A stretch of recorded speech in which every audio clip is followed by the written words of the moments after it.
The shriek tore through the quiet morning like someone had stabbed the sky. I stepped onto my porch, coffee in hand, and there she was, Eleanor Price, the mighty HOA president, standing in the middle of the street staring at what used to be her shiny black Porsche. Now it sat on jack stands, stripped clean of its wheels, mirrors, and windshield, propped there like a gutted metal carcass. She screamed my name like she was summoning demons, and I just sipped my coffee and said, "Morning, Eleanor. Looks like your parking privileges expired. If you're wondering how we got here, buckle up, because this story did not start with a Porsche. It started with peace. Peace I thought would last forever. When my wife Marlene and I moved into Maple Ridge Estates over 20 years ago, it was the kind of neighborhood where birds chirped louder than traffic, where old oak trees leaned over the quiet roads like they were sharing secrets with anyone who cared to listen. We bought a modest brick one-story with white trim. Nothing fancy, but it was ours. Marlene made that place glow. She planted roses by the mailbox, dragged a bird bath home from a flea market, and insisted we redo the driveway with stone pavers, because according to her, asphalt felt sad. She had a way of making simple things matter. After she passed, I kept everything exactly as she left it. Every spring, her roses bloomed like clockwork. The driveway stayed spotless. That was her space, our space. And I protected it the way some men protect family heirlooms or battle flags. For most of my years there, the HOA was just a group of retirees who wanted the trash bins aligned and Christmas lights taken down by Valentine's Day, nothing harmful. But the year they elected Eleanor Price, everything changed. I remember the first time I saw her. She pulled up in that glossy black Porsche, sunglasses so oversized they looked like she borrowed them from a celebrity in hiding. She didn't walk, she glided like the concrete should feel honored. She stepped on it. Perfect posture, perfect hair, perfect smirk. Someone who'd never lifted a thing heavier than a Starbucks cup, but acted like she could command a small nation through pure attitude alone. She took over the HOA like she was born to rule it. Within weeks, she was tossing citations like parade confetti, wrong shade of beige on a mailbox. Citation: lawn 1 inch too tall. Citation: trash bin visible from a 45-degree angle at exactly 3 p.m. Citation: and she delivered them with that rehearsed smile that basically said, "I own you." At first I stayed out of her way. I'm not a troublemaker. I restored old cars in my garage, kept my property tidy, minded my own business. That changed when she decided my Chevy restoration project was unsightly automotive work. I found a letter in my mailbox saying the partially visible bumper from inside my garage violated the aesthetic integrity of Maple Ridge. I laughed it off. Then came warnings about my shutters being 6% faded. I didn't even know paint could be judged in percentages, but I still shrugged it away. Then, the Porsche happened. The first morning it was just parked a little too close to my driveway. I muttered something about inconsiderate neighbors and squeezed my way out. The second morning, same thing. The third morning, even closer. So I walked across the street and knocked. She opened the door wearing some expensive athleisure set like she'd just finished a workout involving absolutely no sweating. She held a green smoothie like it was a trophy. "Morning, Eleanor," I said. "Your car's a bit tight against my driveway. Mind backing it up a few feet?" Her eyes barely flicked toward me. "That's common area parking. Perfectly legal." "I know," I said gently. "It's just making it hard to pull out." She blinked, smiled, and shut the door. The next day, the Porsche was even close enough that I had to fold my mirror just to leave the house. I wrote her a polite note. The following day I found it crumpled in my mailbox like a used napkin. That's when I realized something. This wasn't forgetfulness. She wanted a fight. She wanted control. And I was just unlucky enough to be the person she chose to step on. I tried again. Knocked, asked, explained. She smirked and said, "Maybe if you kept your property tidier, we wouldn't have these problems." She said it so sweetly, so smugly, like she was offering advice to a messy child instead of insulting a grown man.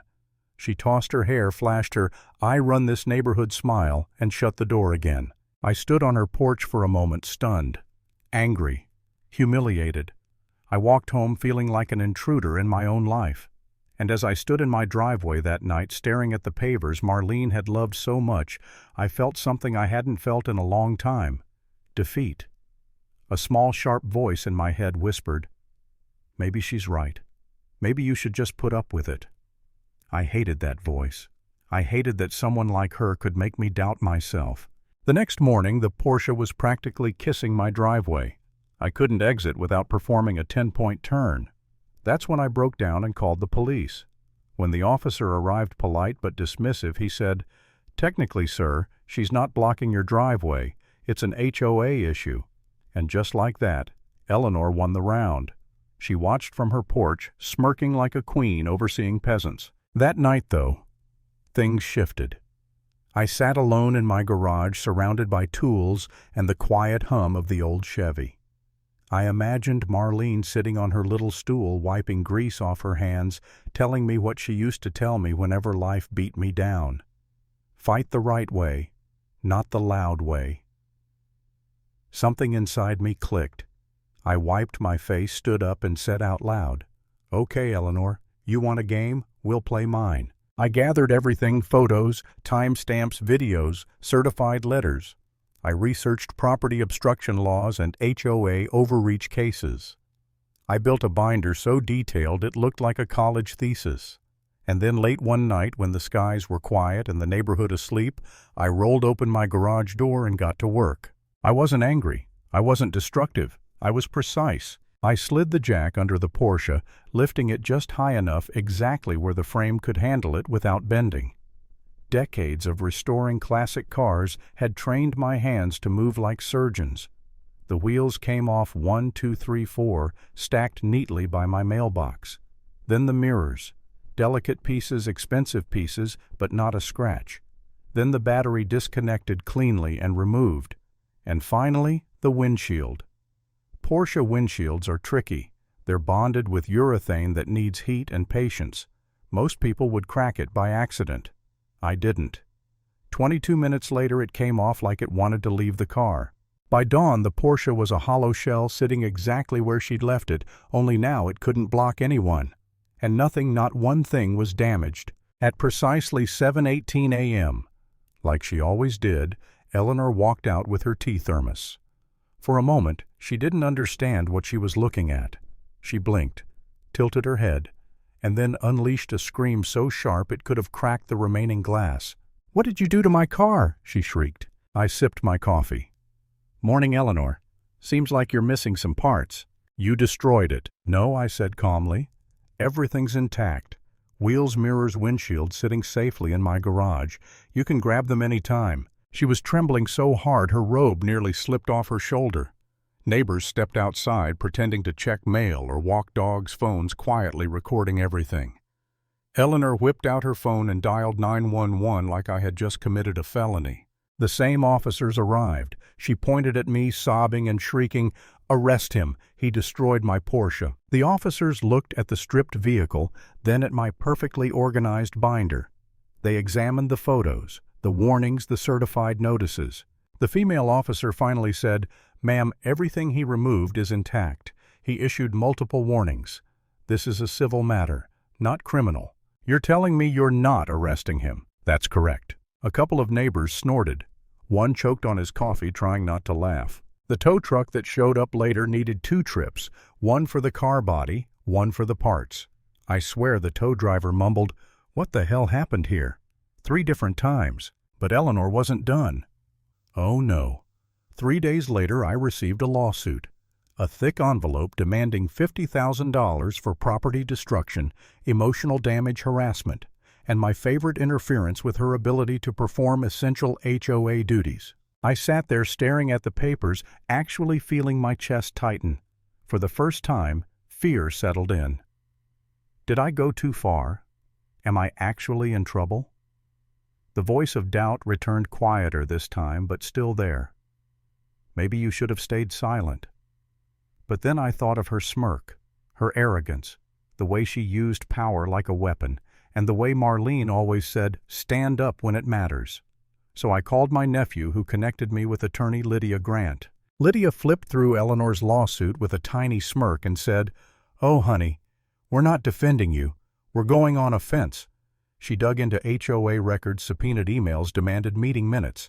And that's when everything unraveled. Turns out Eleanor had been issuing citations without board approval, misusing HOA funds for personal charges, fabricating violations, and ignoring proper procedures.